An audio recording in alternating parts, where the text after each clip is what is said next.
Base. Oh, it just now started. Hello, everybody. Welcome to Catfish Weekly. This is episode 44. This is a new segment that we're going to start doing on a monthly basis called What's Up. Basically, just talking about the news, what we've seen that's going on Facebook, etc., that we know about in the catfishing world.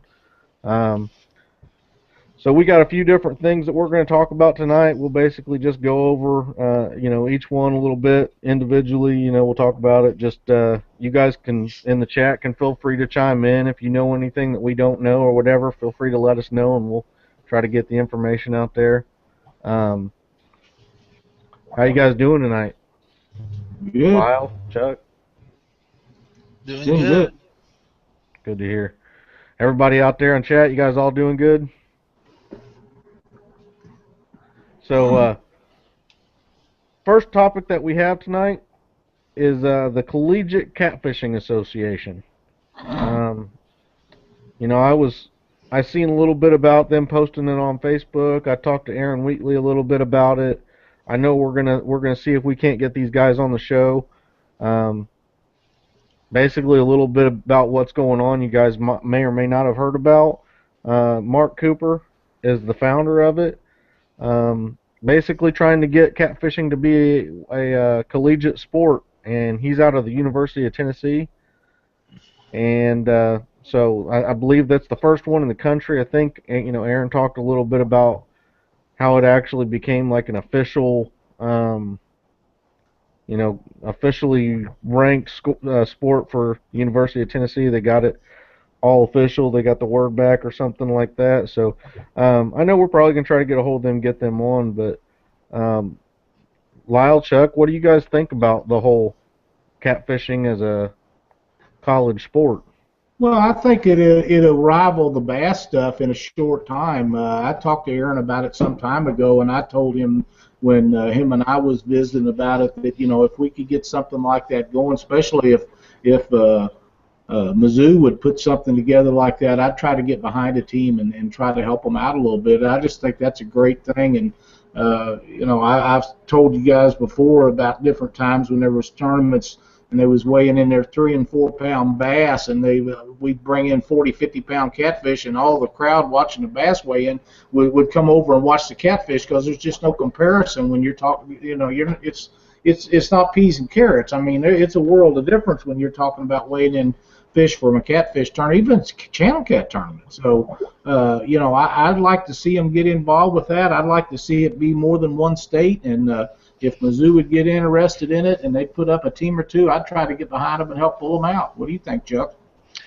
Oh yeah. I mean, from what I've heard, they've already established it as a club, and I mean that's doing really good. So if if the other colleges can start rounding up some guys, and if they get 2 or 3 colleges that's going out and just competing against each other, and they but put it out there, there's going to be other guys that, other colleges that's going to want to go out there and fish against them just right off the bat. So it's going to take the students to get this stuff going. The guys coming out of high school right now that's been catfishing with their parents, have been interested in a while. They've got to get to these colleges and, get the hype up, and trying to get some stuff started. The colleges are they're just not going to start them up themselves. So it's all up to the students and how bad they want it, and if they want it bad enough, they can get it. That's what I'm wondering you know, I guess ultimately would like to see lots of colleges having a league, and having it sort of where they could fish against the other colleges in the state or in a tri-state area or something like that, and it could even be in lakes and things like that. Basically, if they have a bass team right now, there's no reason they can't have a catfish team. Is the way I look at it, and I'm also thinking that it would be awesome, if it ever does get to the point, and this is just, the exposure, with a lot of college sports, things like that, they have even a college news team or whatever that's there or that's filming or or doing something like that, and building that interest in the level, from a younger age, I guess, to the people who might not have um, even knew that it was out there, is just going to help the sport as well. Well, these guys, a lot of these guys that are doing this, and this is something that I've been working on for a long time, but I've actually been putting some time in on it here recently. A lot of these guys that are involved in things like this are people that their dads have taken them on tournament trips and fished with them in tournaments before, and I've talked to Brent Riddle and Jason Aycock and Ray Stitcher and some of these guys that are actually fishing tournaments with their children now. And these are the people that will excel in a deal like that when they go to college. If this is put in place, these guys will have a head start. They'll know what's going on. They'll know what to look for when they get to these lakes and rivers, and they'll know what kind of baits they need to have and what time of the year they need to have them. And it's just going to be a bonus for anybody involved in it. Not to mention, I mean, again, talking about, I guess some advantages to it would be that, you know, imagine somebody, I know Casey Tudero's young. I'm not sure, he's not that young, but just imagine that if, you're university out of Clarksville, or somewhere on along the Ohio River, and you have a Casey Tudero that's a young kid, high school student or whatever, and you're hearing about him. You go and you offer that kid a college sponsorship, for being in a catfishing club. You're helping them. Number one, you're just helping another kid, um, graduate from college, paying for college and everything like that, and promoting the sport of catfishing. That's exactly right. We got to get these kids involved. As with it's not just catfishing or bass fishing or fishing in general. It's with any sport. The kids involved in it, they are the future of the sport. And if we don't keep them interested and keep that going, they're the lifeblood of it. Just like keeping the ladies involved. If you keep the ladies involved in fishing, it makes it so much easier for you to get to go, simply because it's if they like to do it and you guys are doing it together, it makes it easier for everybody. So if you can take your kids out and keep them to where, man, I can't wait to go to the next tournament. If that college deal takes off like I anticipate that it will, when they get to college, whether they get a scholarship or not, they can put them a team together. They go out and compete, and these guys that have a head start on the rest of them, they're going to be hard to handle. Yep. Well, Chuck, did you have anything else on the college catfishing thing, or? Oh yeah, down here we're having high school bass fishing teams. We have some huge high school bass tournaments. The way that works, they have to be an adult captain in the boat, and then there's two competitors, so there's three people in a boat. But it has a lot to do with how much participation that the parents want to put into it. The parents pretty much get these teams going. That they, the the the person that's helping, like one guy, his dad will have the boat. The other guy, his parents will help with the expenses with the boat, and they just go around competing and hope to get scholarships at one of the local universities on their bass fishing teams. Jason Aycock just popped in on chat and said it keeps the kids out of trouble too, and that's true. If they're in a boat fishing, they're not out doing stuff, running around town doing stuff they're not supposed to do. So it's a win-win for everybody if you can keep these kids involved. Yeah, and like Chuck was saying, another good idea and everything would be to, at the very least, if you have a kid in high school and you maybe have a position at the school, or the people there, you're on good terms with them and everything, go and talk to the athletic director or somebody that might be able to tell you if there's, they might be able to gauge the interest in the area to see if there's something worthwhile there to get started. And you get it started on a high school, level. Basically, when they start, like Chuck said, they started at the bass clubs and stuff at the high school level. So anytime they start that there, if there's enough interest in the catfishing, and it can start off in a um, like when they were talking about the Collegiate Catfishing Association, I believe there was some other colleges and stuff that they were talking about trying to get involved as well. A lot of them on on the big water, on the Ohio River, on the Mississippi, a lot near that. Now, I'm not near any of that, but I do, I'd understand if that's how it has to grow, if it has to start somewhere like that in order to spread, to the smaller lakes and things like that in the northern parts of the states and southern parts of the states that aren't right on the big rivers. Uh, but definitely, if anybody has, any ideas or anything, if you think that um, it's a possibility in a high school level or something like that that you could help out, your like I said, your son or something, daughter even is in high school and is interested in doing the catfishing, and you think there's a lot of people around you that might be interested, go talk to an athletic director or principal, or see if there's something you can get started. That's a great idea. That's a great idea. If we could, like I say, if Mizzou would be interested in putting something together like that, I'd actually go over there and visit with somebody about that, and at least put my 2 cents worth in. I think it's a great idea, and I think that all these colleges that can do it needs to do it. All right, is everybody, we all good on the collegiate catfishing? I think so.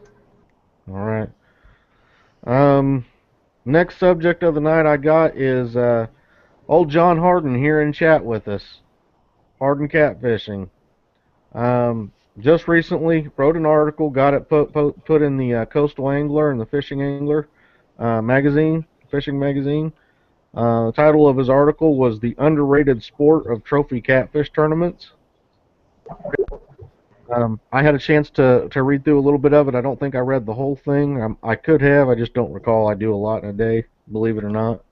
But um, I thought it was pretty good. I think pretty much anybody that's getting any sort of catfish attention, and as long as it's shown in a positive light, I'm all for.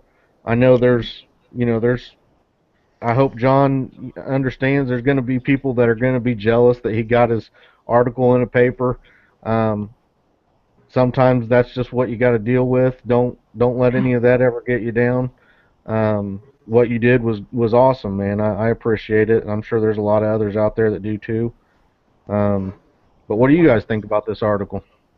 Well, I have read the whole article, and it was very well written, and it went directly to the point of that he was trying to make. And competitive catfishing is the fastest growing fishing sport there is right now. So for John to jump up there and talk about that and get that published was a great deal. He done a really nice job on the article. One thing I would like to mention before I pass this on to Chuck to get his opinion is John fishes some tournaments, but John doesn't fish tournaments like a lot of people do every weekend or 3 or 4 times a week, but he fishes a lot.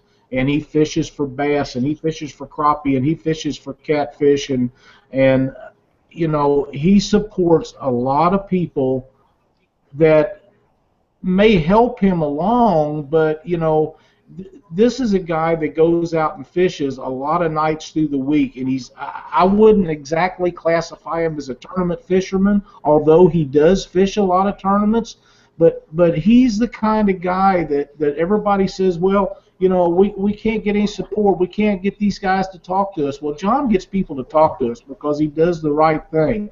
He promotes companies that he knows produces good products. He's knowledgeable about the products. He can help the guys that are behind him. He helps people that do nothing for him. He's just the kind of guy that's good for catfishing, and everybody should acknowledge that. And everybody can be that way. You don't have to be a tournament fisherman specifically to get acknowledgement. It does, and sometimes it does help, but John is just the kind of guy that if he believes in something, he's going to try to help them out, whether they're doing stuff for him or not, and kudos to him for doing that. Yeah, I think he did really good on this article. He's really down to earth. He don't let other people's sponsors get in his way of him being friends with him. Um, he's really got a good idea of what it's going to take to get the monster trophy catfishing going tournament wise. Also, going out and having fun at it. He loves doing it either way. He goes out by himself. Um, Me and him will chat on the phone. He's out there in the lake, and he shoots pictures, and he just loves it. And he's wholehearted wanted this trophy catfish thing to totally work and it get as far as it can go. Well, now John is another one of them that's been behind some of the regulations. He might not have been on the front line, but he puts his comments in. He does it in a professional way about getting regulations put into effect in Kentucky, and that's a good deal. But one other thing I want to mention, John catches some pretty good fish. He posted some pictures yesterday of a 50 and a 25 or 26 that he put in the boat, and it was not a really warm day, and I understand he was in the boat by himself, and he's knocking out fish like that, and that's a pretty good day for just about anybody that wants to go out when it's freezing cold and you're out there by yourself and you're putting 50-pound fish in the boat. That's just pretty good. So, he's a trooper, and he's good for the sport. He's one of the first people I try to find whenever we go to Kentucky to the Monsters or the Ohio, just because he's a great guy and I enjoy visiting with him. Yep, and like you were talking about, I mean, he's not Black Horse Custom Rod Pro Staff, is he? No, sir. And he's a Hypercat. He's actually a Hypercat Pro Staff, I believe. And yet you'll go and you look at his posts, and there you'll see, he'll talk about the Black Horse Custom rods, what nailed that big old fish, pulled it in. He has the Hypercat rods. He believes in the products. He talks about them. He lets you know he's truthful about everything. And just enjoys fishing. It's a lot like myself. I go out and I crappie fish, I walleye fish, I bluegill fish, I creek chub fish. I just love fishing. I absolutely love it, and I mean that's the reason why, each one of us on here are doing this show. It's not because we wanted to be millionaires. I mean that ain't gonna happen. So we do this because we love fishing. And that's, like you said, that's the right kind of people to be around, to have as friends. And there's people from I don't know if you guys are like me or not. There's people on Facebook where, honestly, I don't even read what they have to say because most of the time it's nothing that interests me. It's nothing that's even remotely to do with catfishing, or it's either drama or some other stuff. Hardin is not one of them people. I mean, that's the kind of things that I like to look for when I go through my Facebook posts, and I know that Facebook has changed, and I'm missing a lot of stuff, and I'm sorry. I know there's lots of things I like to like a lot of people's posts and like what they're saying and joke around and stuff like that. And that's the thing. I look for the people that have relevant things to say. They're not always dealing in the drama and things like that. And Hardin is definitely not one of those people. So, nope. I enjoy reading his posts and what he has to say and all that stuff. And I like I said, I'm pretty sure I read the whole article. It's just, I've had so much going on today that I can't recall everything that I read in it. But yeah, I mean, it seemed like it was a very good written article. It seemed like it hit a lot of points. Basically talking about how catfishing is grown beyond what a lot of people think, and it's definitely still on the rise. And I'm glad that he put that out there. Like I said, you might get some people that might be a little bit jealous that you got an article out there or whatever. Just keep your head up. Don't worry about the haters. That's right. Haters gonna hate, so you just gotta pass that. keep doing what you're doing, John, because we all think the world of you. Yeah, I'll do bass fishing. Robert Barges in chat said if it has scales, it's bait. You have to be a good bait fisherman to catch catfish. That's right. That's some more true words never spoken. You gotta have fresh bait, and you can't have fresh bait if you can't catch it. And Rob Cloudfeather said that he had the privilege of having breakfast with him recently. One of the most genuine fellows he's ever met, and proud to call him a friend. All the people saying the nice things in chat. Again, that just lets you know what kind of guy he is. But yeah, like I said, John, keep it up. Put another article together. See if you can't get with them, and keep it going with them. Try to get out to some other things if you can. There's lots of different avenues. If you can write an article, I'm sure that it can be put somewhere. So, and all the exposure that we can get in catfishing, and especially from guys who really understand and appreciate the sport, the better. That's correct. All right. Our next subject, the catfishing duo, tearing them up on the James River. By the way, some of these things that we're talking about here, right now, we, like I said, we might have them on the show, just because we're talking a little bit about them in the news section. We're probably going to try to get a hold of some of these people and see if we can't work out a time to get them on the show and talk, in depth about what they were doing. So just because we're just running over it right now, don't think that, it's not going to, you can't get a whole show on whatever they did or whatever, because that's probably in the works. We have a lot of things that we're trying to get set up right now. We got a lot of things going on, but back to it, the catfish duo tearing them up over on the James. I know that I think one of the stats that I read was they were there on the James River in Virginia for over 5 days and had over 1,000 pounds of fish caught. And if any of you guys aren't friends with them on Facebook, you need to go like the Catfishing Duo page and check out some of them fish, because that's the kind of stuff I love to see when I'm looking on Facebook. But what do you guys think about that? Do you hear any specifics on size of fish or anything? Well, I read some stuff, and I watched all their posts. I read all their posts and look at all the pictures, and I know Justin Tabitha absolutely, it's not just this last week. Now, these two have been laying out fish all year, and I mean monstrous fish. They fished the Tennessee River a lot. They knocked out some giants there. They go over to the James River, and they're on 67, 57, and multiples, 4 and 5 fish in the boat at a time, all giant fish. These guys are somebody to deal with in tournaments.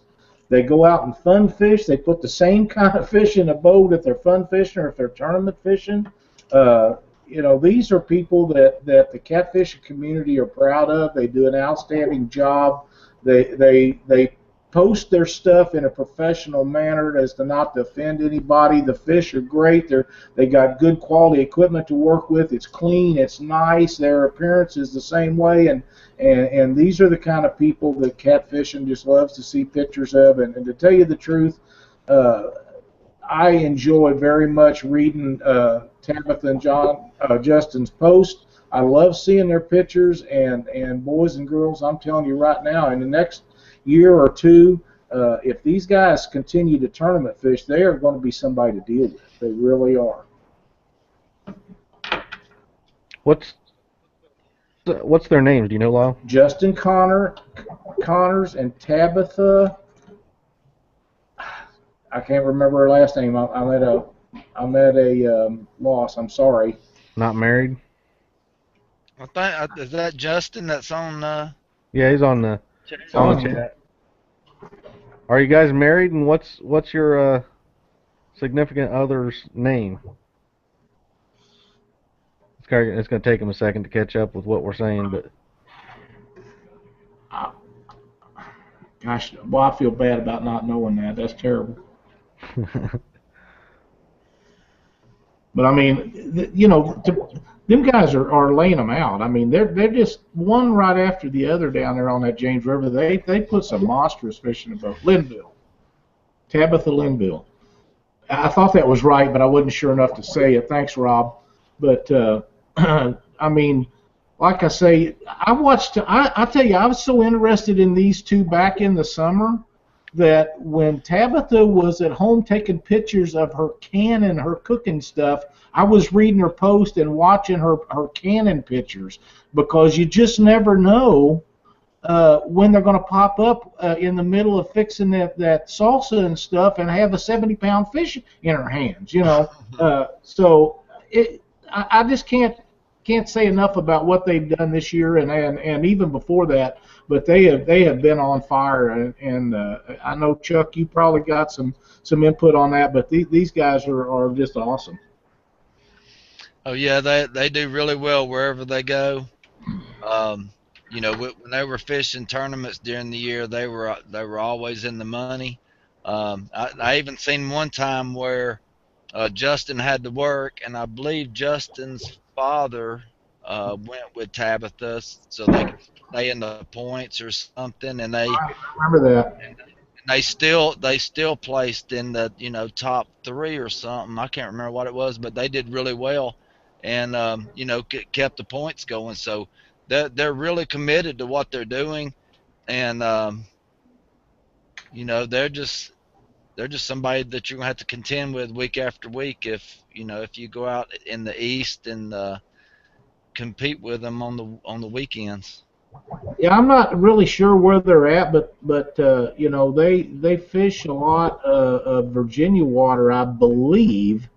But I know they was fishing the Tennessee River here a while back, and they really got it on down there too. And I know that they have some sponsor deals with Rob, and they proudly support Whiskerware Apparel. And maybe Justin can let us know here, but I believe they're sponsored by a guide service down in Tennessee too. If I'm not Now they mistaken.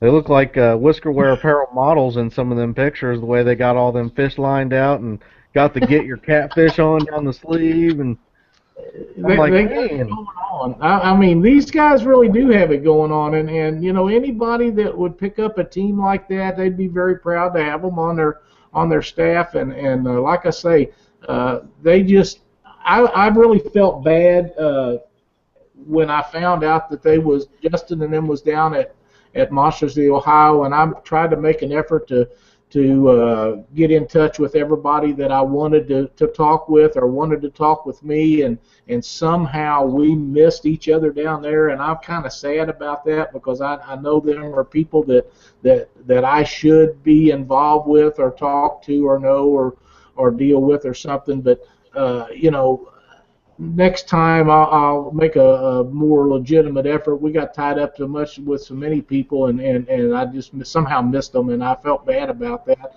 In fact, him and I talked about that online, but like I say, these guys are on fire right now, and they're kind of, we talked about Daryl and Jason Massagill and Jeff Dodd. Them guys, they are just machines. They're on fire all the time. Well, that's where these guys are headed. They're headed to the spot. To where they're going to not be. my spot. Better not be my spot. Okay.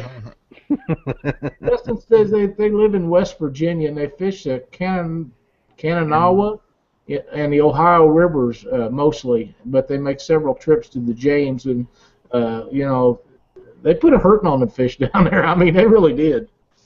That's no wonder they're doing so good. They're fishing all my spots.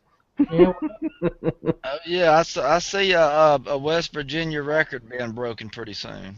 I do Yeah, too. That's coming yeah, I on. do too.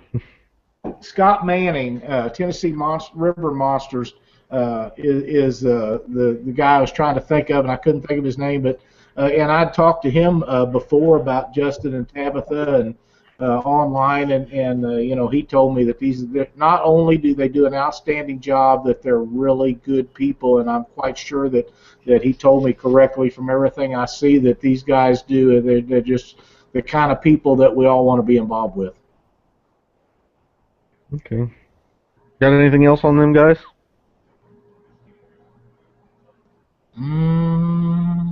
I just, I think I need to be in a boat with them for an afternoon sometime. Yeah, me too. I'd like that as well. There's Yeah, there's so many people. I feel like I really anybody at all. I mean, if I'm around or whatever, you're gonna be in the area and you want somebody to go fish with, let me know because I love fishing with people. Because I've always felt like it doesn't matter who you fish with, there's a possibility you can pick something up from them, and if not that way, they'll pick something up from you. Um, so it's and plus, you're fishing. What could be wrong with fishing? Just to get off of that, just for a second, and I know we got some other stuff to talk about, but we talk about going fishing with other people a lot on the show, and there are several people that I feel bad because I have really haven't had the opportunity to fish with.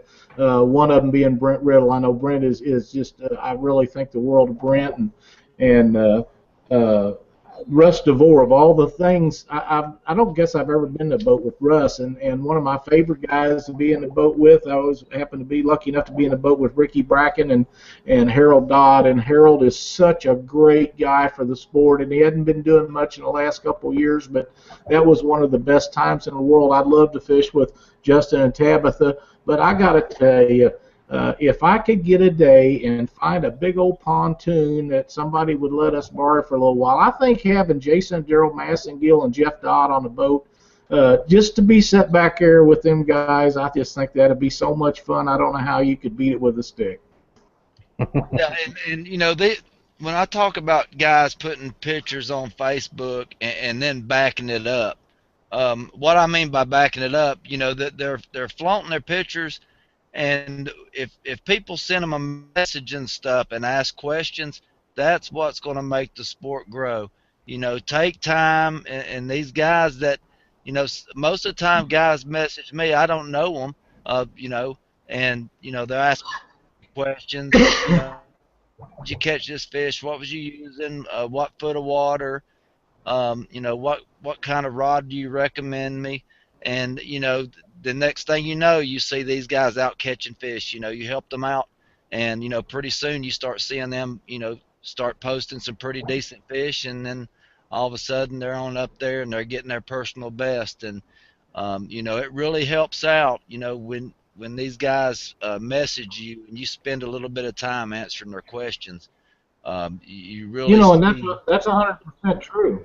We all had started someplace, and guys like Jason Mathena and Harold Dodd and Ricky Brian Casey and uh, Jason Jackson, guys like that, kind of, I've seen these guys do stuff, visited with them on the phone and things, and they've all give me pointers, and if I was doing something that they thought was wrong, or I'd ask them a question, and I know I was getting honest, valuable information from these people, and in return, if they'd ask me something, or if someone else had asked me something, I try to do them the same way, and I think that's a lot of the difference in the sport of catfishing and some of the other fishing sports.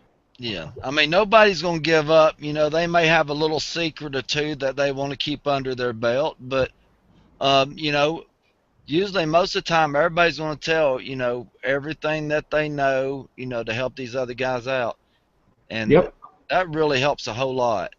it And really does. I spend so much time. I get in trouble a lot by Leanne by, you going to spend time with me, or you going to sit there and message these people, and I'll be talking to two or three people at a time sometimes on messaging, about catfishing, and how to do this and how to do that, what I do, what they do, and I really like doing that. Honestly, I'm pretty bad about not looking at my phone when I'm in a tournament. If I'm just fun fishing or before a tournament or after a tournament, I'll be on my phone. Or just come up and talking to me. I give you all the most honest information I can. Um, and sometimes that I mean I'm to the point honest where I'll tell you where I'm going, and I don't feed you a line of crap. I don't tell you I'm going to go left and then immediately shoot right to try to get to my spot first.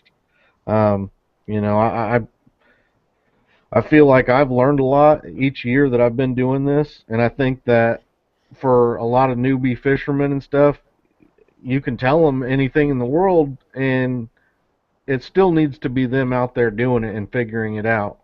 Um, there's things that you just if you have people helping you to do, everything with, it doesn't help you actually learn what's going on with the fish, what you need to be looking for. Um, a lot of times, that's what I feel is going to make you a better fisherman, is actually being out there. Things like Casey Tudorow has said on the show is one of the things that I've learned and I've been telling people, and believe it or not, it really is a very important part of it, I think, and that thing is just being using fresh bait. One of the first year that I fished a lot of tournaments, I used a lot of frozen bait, and I didn't do very well. Um, Going on beyond that, I learned I used more fresh bait. I did better. I started thinking about what I needed to do because of the temperature change, the water levels, the water clarity. There's lots of different things where you just gotta be out there and be able to think and adapt on the fly in order to succeed. And I do think having knowledge of the water is a helpful thing too. The guys that fish um, a stretch of water, they live near it and they go and they fish it all the time. They have an advantage. They have a genuine advantage of that area in fishing. But like I tell a lot of people all the time too, it honestly, if you have your bait in the water, you have a chance to win that tournament. You know what I mean? I mean, if you're out there fishing, you have that chance. Fish are always going to be in one hole all the time. They're moving. They're constantly, searching for food or switching out from holes. And there's things that can happen that can put you on the fish. And there's an element of luck, but there's a lot of skill involved as well. Well, and that movement is especially true with blue cats. Yeah. But before we continue on, about midpoint of the show, I want to go ahead and do the angler spotlight. I haven't done that in a little while. These are the people that have been posting on Catfish Weekly's Facebook page. Just want to tell them thanks, get them a little recognition out. So, Bill Ray, Ricky Otwell, Patrick Wade, Todd West, and Paul Harriman. Thank you to you guys for posting on the website, on the Facebook page. Keep doing it. We really appreciate the posts over there. So, like we said before, right now is hunting time. If you guys want to post pictures of deer you got that you're proud of, go ahead. Don't feel like it's only for catfish or anything like that. I mean, yeah, that's primarily what we do. But the content's the content. We understand that deer hunting's also a great sport that, as long as you're ethical with it and everything, you're harvesting deer for the meat, and you're giving you're eating the meat or using it to feed the hungry or anything like that, and respecting the game. That's all we're asking of you. Oh yeah, man! Did you see that pig that Bill Ray posted today? That's a giant. Oh yeah, that's a sweet fish. I do know that I can't remember what the guy's name was, but I found it interesting that if you remember me talking about my partner Daniel Lux catching the 69.3 pound blue cat in our last points tournament, the ICA, which broke the ICA's all-time big fish record. Not 2 weeks later, in the same pool that we caught it in, we caught it in the McAlpine pool, and we locked down into the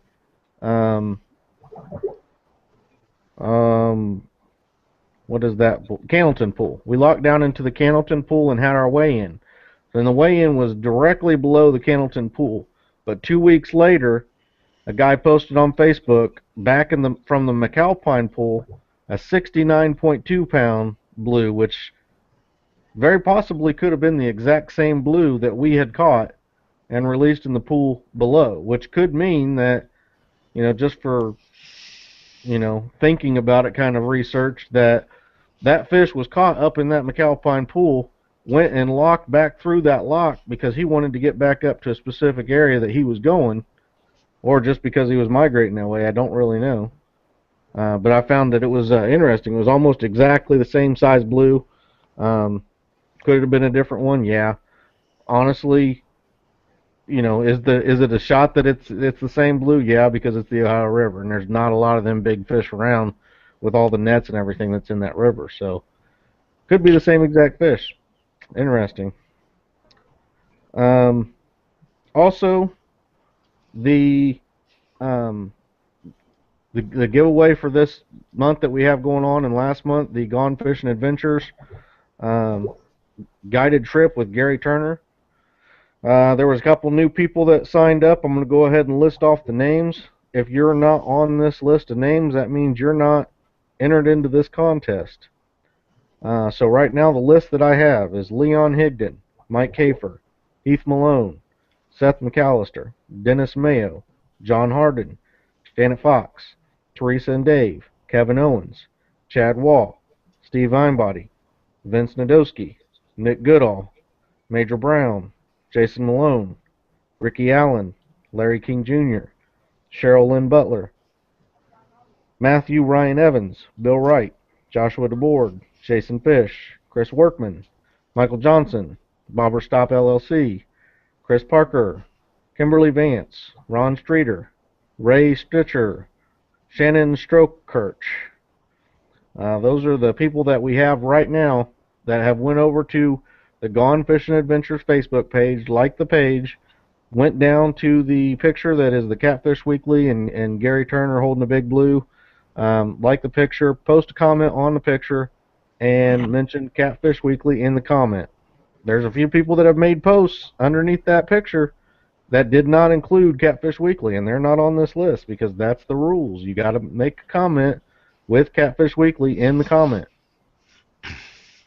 Also, please, only enter the contest if you're you're serious about actually going down and taking the trip with him and not taking it away from someone who wouldn't, that would love to do it if you're not going to be able to.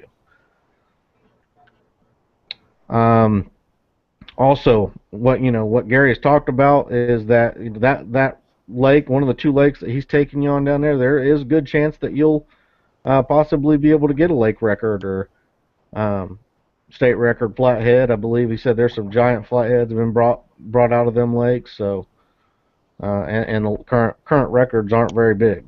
So it's definitely a possibility that somebody that's going out on the guided trips with him next year will end up having a record for the lake.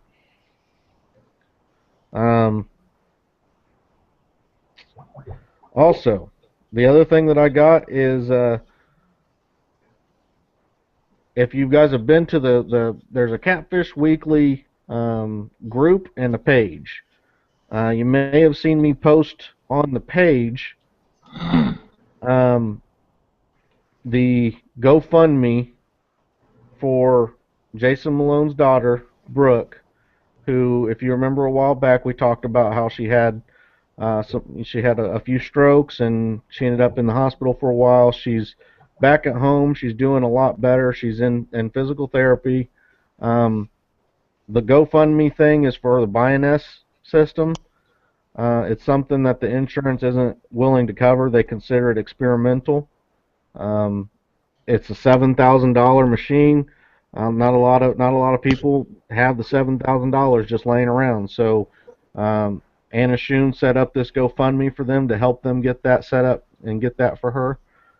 So if you guys could, if you got $10, $20, whatever you can do to go over there and help Brooke get that machine that's going to help her get the mobility back in her left side, I'm sure they would appreciate it, more than words could say.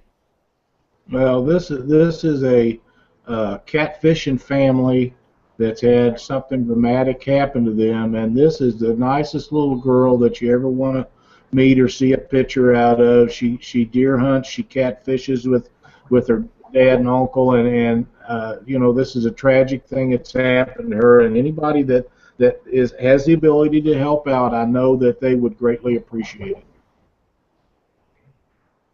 Yep, I believe the last I seen, they had a little bit of, right around $1,500, $1,300, somewhere in that, raised up so far. So, they're on their way. Like I said, just if you can do anything at all, I know they'd appreciate it. Jason Malone, he's a good friend of mine, like Lyle said. Jason and Heath both catfish. He takes Brooke out, goes out and catfishes as well with him. And you know, if it was your daughter, you would want the best for her as well, and that's what they're trying to do, is make sure that she gets everything she can back that she lost. So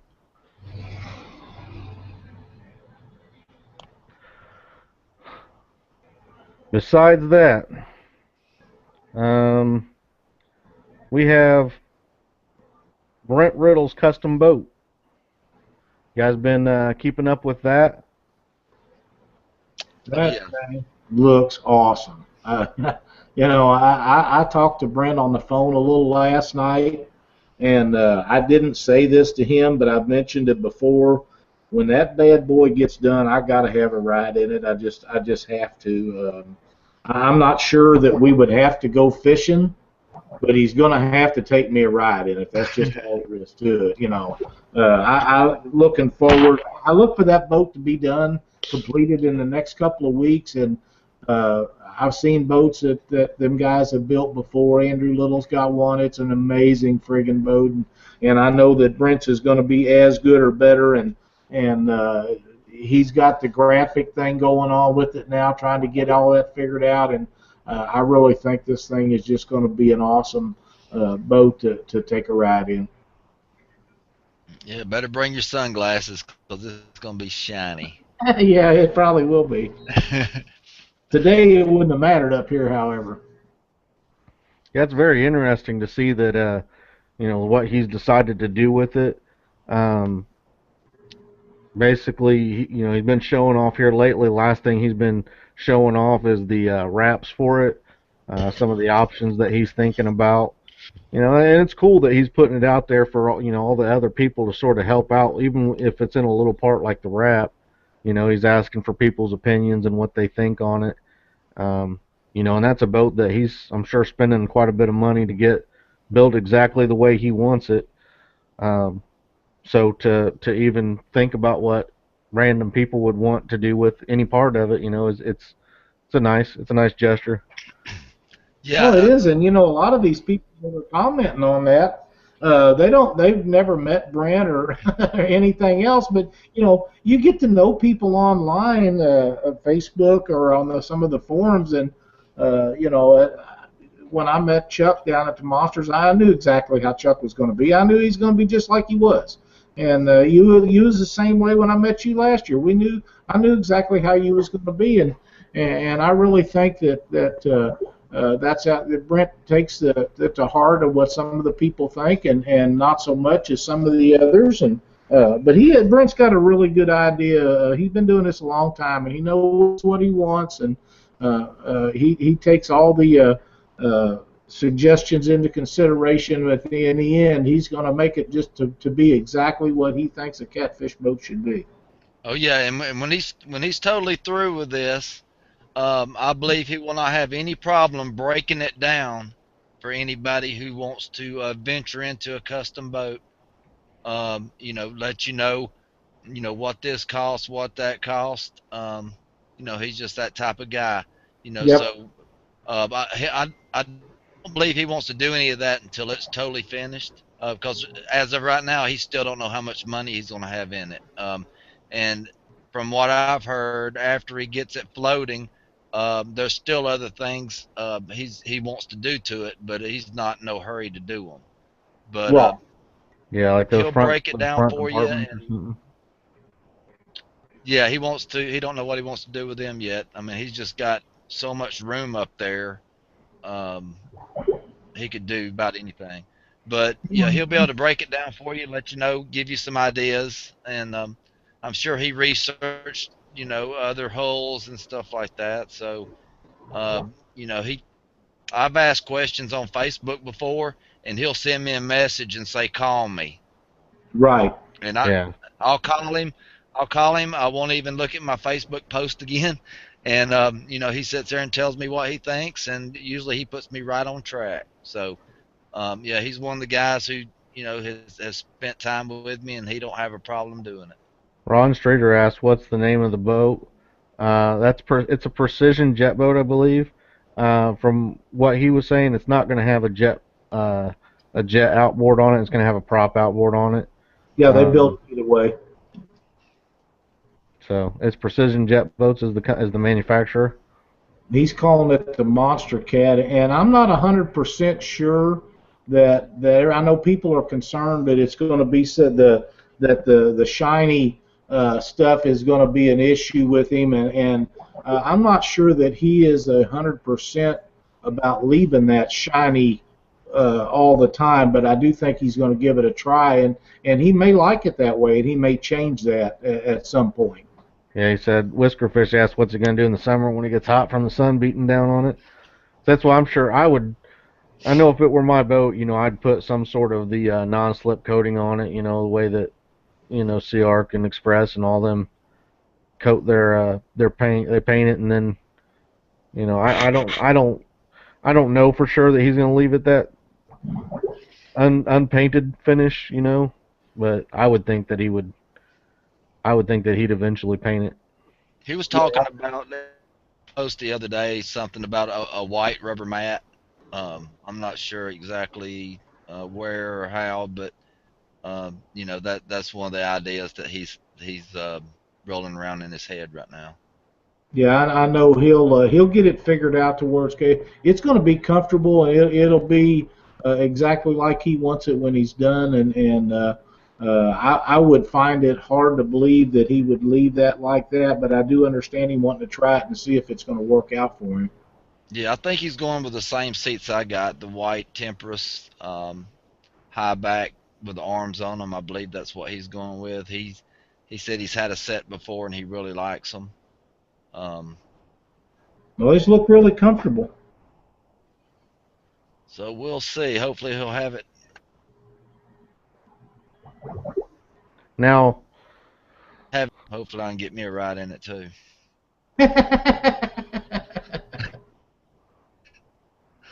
Well, come on, Chris. You got to want to ride in it too. What's that? Oh, I'd love to ride in it. Heck yeah.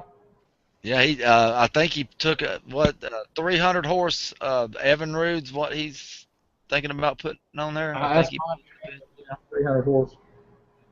Yeah. That ought to be a simple. It's gonna lay back. Yep. Stand that boat straight up. Boats are kind of heavy. Yeah. Now if he can figure out how to catch catfish doing 80, he'll be doing all right. He probably can catch 80. All right. Well, I don't have any other topics. So one of the things that I could tell you about is one of the things that I was looking at here recently. I started thinking about like the times that it starts to get colder on the water, even when it's not really colder on the water for whatever reason. In my boat, when I get going 35, 40 mile an hour, I wear glasses, but my eyes tear up real bad from the wind, and I've been trying to think of things that are going to help me combat that for next year. And what I came across was a mask called Save Face. Yep. I started looking at these. I'm going to do a screen share so you guys can see what it is exactly I'm looking at. Did you get one? I have not got one yet. Here we go. I'm trying to find a plain one so I can design my own. I don't like the skeletons and all that stuff. I just want to find one. Yeah, just this black one right here, the Just Ill series, I guess, is $59.99, so it's cheaper. It looks like you can get it in black, white, the Stormtrooper, or the off-white. So Total Eclipse, Stormtrooper, and Whiteout. Yeah, I want to get a white one and put. And what's nice is on the lenses, there's some options here, so you can get a mirror smoked lens. You can get the yellow lens, the light smoke, thermal clear. Thermal clear, something like that might be nice for breathing and stuff, and breathing inside of a mask. That might help with something like that. Yeah, they're supposed to be anti-fog too, so that's the trouble I've had in the past is trying different things and they end up fogging up and you can't see. And the reason I looked at these over the solar bat, things like that, is that looking on these pictures, it looks like I could wear my glasses and not have a problem. Underneath there, I did look at the solar bat. The solar bat, they show a picture of the guy with glasses on um, with the mask with the lens off, and then if you look closely when he has the lens on, the glasses are not on him. So to me it looked a little as if they're trying to, basically trick you into buying it, making you think it's gonna work for glasses, but yet the guy that when he actually puts the lens on, he does not have his glasses on underneath there. I, And it I'm having. I tend to agree with Jason Malone. I think you need a Bell helmet after dark. a what? A Bell helmet. A Bell helmet? That's who used to make all the motorcycle helmets years ago. Okay. Yeah, they're just a little heavy, and they're hard to to put away. They just take up so much room, but they're really nice to have when it's below 30, and when you're at night time, it keeps your head really warm having a motorcycle helmet on. You was talking about being out of stuff to talk about. People think that a lot of us don't pay attention to what's posted on Facebook and different media online. And I want to know what's up with Justin Browning and them guys catching crappie when they can be catching catfish this time of year. I couldn't believe they was talking about going crappie fishing the other day, and they had a tournament over there. So that's one question that I've got that I know that Justin's on here, and what's the deal, man? Because there's no catfish left in that stretch of the Ohio River. You gotta go crappie fishing or something.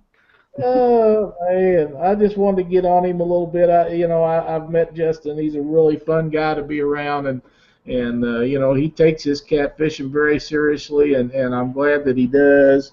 But I seen that, and I knew that I had to get on him a little bit about that. Jason Malone, when he said I needed to wear a bell helmet, I think he was talking about a helmet with a bell on it, because I go even at dark, and I didn't realize it, and I'll be the first to admit, on one of the tournaments, I think it was either last year or the year before, I was on a lake up north in Indiana, and I thought that as long as the lake didn't have like a posted speed limit, I could go however fast I wanted, even at Yeah, night. That's yeah. not the case. I mean, so apparently during a tournament, I was doing 40, and I guess I got close to some people. I don't know. They should have had, if I did, they should have had their lights on. That's all I'm saying. You also have to have your lights on a lake too. So, but I do know that Jason and Heath took a spotlight to me as I was flying down the lake. Hey, Probably. Bass made this post on the chat that he has a deerskin snowmobile bass that works great in cold weather boating, and it doesn't weigh anything. And I can see where that would be something that would be very comfortable and probably completely windproof if you had some type of something over your eyes. And by the way, when I was talking about the Save Face mask, there's quite a few people in chat that said they have one, they love it, they wear it all. There's guys say I wear it all year long. So I guess with the mask or with the lens and the mask and everything, you're looking at like $100. I definitely think that's something I'm probably going to have for next year, and I'm going to probably end up ordering me one. Well, something that I've thought about and was the motorcycle helmet full face deal. And I know they'd be hot in the summer and they may be cold in the winter, but with the amount of Asian carp that we deal with, I just think that they would be a great safety factor. Um, like I say, I'll probably never own another boat that doesn't have a full windshield on. And when we go down to the water, these Asian carp are so bad that Cindy sits up there with her face right against the windshield. That way they can't hit her. And, you know, a helmet like that may be something that we end up going forward to try to do something to keep from getting hit, because if you get whacked by a 10 or 15, 20-pound Asian carp and he hits you at the point of his face on your face somewhere, it's going to do some damage. You know, we was idling along a couple years ago, and my brother got hit in the face, and it moved his nose over about an inch and messed up his glasses, and just kind of tore him up. But you know, he was after me because I ducked out of the way, but I just had a tooth pulled, and I didn't want to get hit in the face. But you know, them things will hurt you, and it's to the point. Us guys that think they're going to get something done with Asian carp, they may keep bringing them babies into these processing plants and stuff, but them babies are here to stay. They're not going to go anywhere. We're never going to get rid of all of them. I just don't ever see that happening. They waited too long to get a start on it. So safety, the safety factor of a full face helmet may be something that a lot of us need to consider. Yeah. Well, a lot of guys, you know, they talk about how dangerous they are if you wrecked your boat. You know, I really don't want, you know, wreck my boat anyway, but I could see where they're saying, you know, if you have a collision or something and you have a heavy helmet on, I wouldn't want to be floating around in the lake with a heavy motorcycle helmet on, though. Well, that's why that Save face mask isn't a full helmet. It's got a strap on the back and just flips right off. Mm-hmm. The other thing was, you know, you got onto the Asian carp necks too, you know, neck injuries. You know, if you get thrown out of a boat with a motorcycle helmet on, when you toss and flip on the water, the helmet can cause bad neck injuries or something, I heard also. I'm sorry, but if I'm flipping onto the water, I'm probably fucked anyway. I'm sorry. I did the bad word again, didn't I? Yeah, I mean, you would, yeah, when you're flipping on the water, if you're, you know, you got your life vest on and everything, that would just cause extra damage, you know, with your head being thrown around with that, you know, 5 or 8 pounds, whatever the helmet weighs. I apologize for the F-bomb. It's live broadcast. Folks. Yeah, it slipped. We're going to make mistakes. We're all going to do it. We're going to make mistakes. That's the only thing bad I've heard about, you know, helmets is the injuries that would happen if you've got thrown from a boat. But yeah, but like I said, if you get thrown from a boat, you're probably going to be hurting regardless. Oh yeah. I wonder about how much water would get up underneath one of those helmets. Jason Malone says a motorcycle helmet floats. Really? Yep.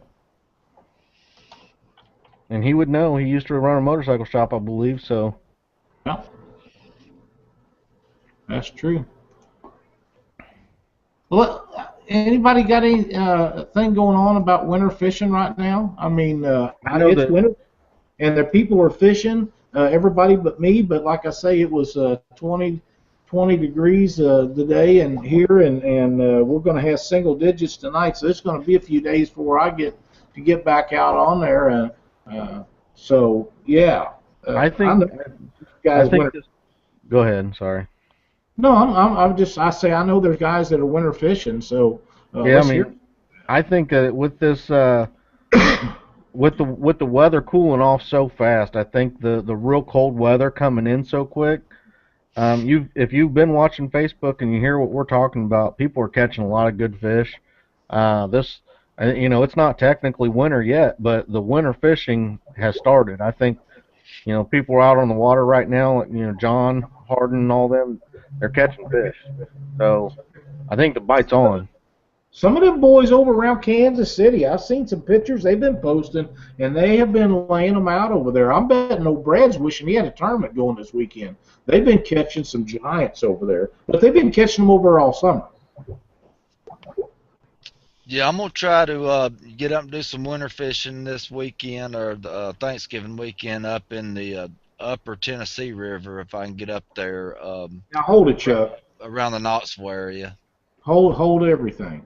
When you talk about winter fishing, we're talking about single digits and 20-degree weather. What are you talking about? It's probably gonna be pretty cold up in Knoxville. That's like up in Smoky Mountain area, so So it's gonna be colder than than I'm used to. yeah, it's not very cold at your house, is it? Right now it's 30. It's supposed to go down to 23 tonight, I think. Really? It gets Oh, cold. that's not cold. It's 33 Woo. right now. Yeah, it's Holy. 30.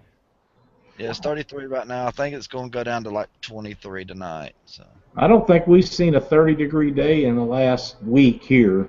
But yeah, that's pretty cold for you. I know you and Leanne talk about that nice weather you have year-round down there, and I'm glad you got it. Sure wish you'd share a little of it. Yeah, this is about as far north as I'd move, and I really didn't sign up for this kind of weather when I decided to move here. I was sitting in Walmart today, and the guy, we were talking about how cold it was, and he's like, "Yeah, it's Indiana for you, take it or leave it." And I'm like, "I can't wait to leave it." Oh yeah, and Robert Barr just mentioned the Potomac River Monster Cat guys. They're having a tournament this Saturday, and I've seen some pictures. Last year they were in ice. Them guys get out and break ice and fish. Them guys, they really fish all winter, and it really gets cold up there on that Potomac River. Yeah, and they catch some dandy fish up there. Oh yeah. Jason Malone said the high up there in northern Indiana today was 9 degrees. The high. Them guys on the Potomac, they've only got a 2-fish limit, and they bring in 2 fish, 120 pounds, 130. A small weigh-in for them guys. If they'll bring in 60 pounds of fish. They'll bring in a 20 and a 40. Yeah. And get like 6th place. I mean, Oh, there's really big fish in the Potomac. Brad Durek, 25 degrees, been below 25 for the last 8 days up there in North Dakota. So he said they've been starting ice fishing already. Yeah, well, old Brad, old buddy, you can keep all that up there with you. We don't need any of it here. Yeah, me and Jason tried to move an iceberg out on the lake last spring. Yeah, big old chunk of ice. We were trying to just break through it and see if we could get back in and catch some shad, and it was just a big giant thing of ice. And we actually rode up on it a little bit, and it was still that thick. But Jason Aycock says the fall and winter is his favorite time of the year to fish, and if the weather's not brutal, I'd agree with that because the fish seem to feed very aggressively, and this time of the year, if it wasn't quite as cold as it is and a wind blowing like the Wicked Witch of the West, we'd be out there because this is a great time of the year to catch fish feeding up for winter. Yeah, there's going to be a tournament January 3rd on Wheeler. And that's going to be, a good time for everybody to get down and fish if they're planning a vacation or need to come down and fish. There'll be a tournament going on at the same time. But I think, around the end of December, the 1st of January is usually a really good time, one of my favorite times to fish. hey Vince, is this the tournament that you're talking about? You need a partner to go to? Is it this one that Chuck is talking about? Bobby Vargas says 80 pounds on a 2-fish limit won't even put you in the money most of the times on the Potomac River. Now, boys, that's some big fishing there. Yeah, they'll bring in 2 fish and have like 130 pounds. They got it going on. Oh yeah, I've seen some big weigh-ins. What them fish eat out there? My gosh, the shad they got out there that them fish are eating are as big as most channel cats. I mean, they got to have giant fish to eat them shad. They're just massive. Yeah, if I have the money and Vince doesn't have a partner and I can be there, I'll try to be there for that. I might just we'll hook up with Vince or something and see if he, if I can do it, I will. Well, Yeah, I'm But hoping we get this thing put together. I'm really looking forward to that. If we can make it happen, I think it'd be a good time. And in the first week of January, it's got to be warmer down there than it is around here. yeah, and also Jason Acock is wondering about if anyone's heard anything about the skips at Cumberland City. Um, I have also, not. also I was going to ask you guys about um, shad this time of year. Uh, where do is it a good time to go and find the big shad that are schooled up and before they die off on the too cold water or anything like that? And You can find a warm water discharge. A lot of times right now, you can get a lot of quality shad.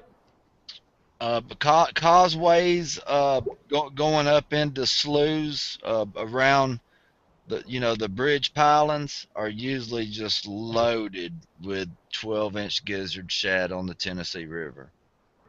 They'll get up around where them shallow, warmer water is being pulled into the main channel, and they'll get up under them bridges, and they're relying on that moss and stuff that's on that cement, and they're down there just trying. They're lined on that cement walls, just trying to eat moss to keep their energy up. To But survive. yeah, that's the best. You can throw a cast net and let it slide down one of those cement walls, and sometimes you can't even get it out of the water. It's so heavy. Just well, one Guys, cast.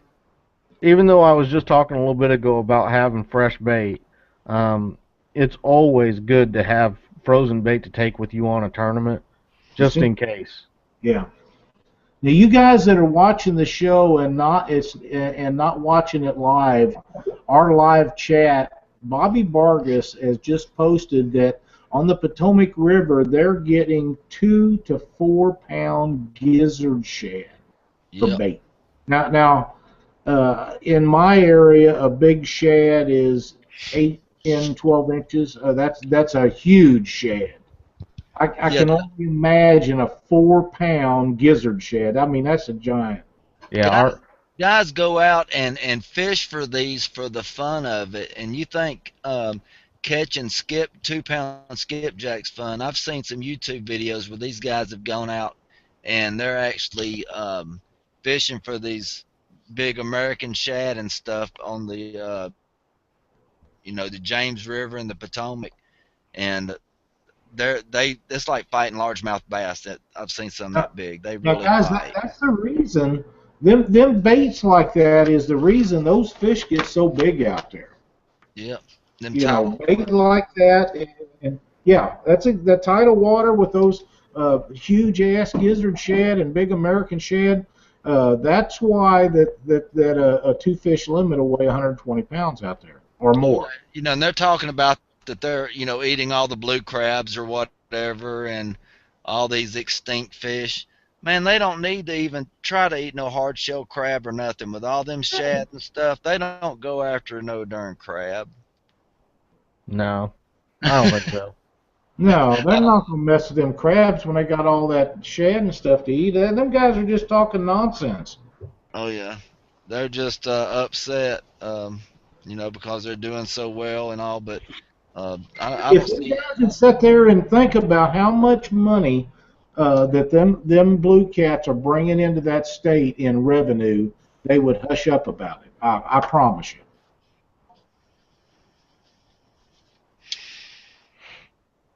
All right, well, probably we're looking at an hour and 15-minute show right now, so I think it's no better time than go ahead and start getting this closed out.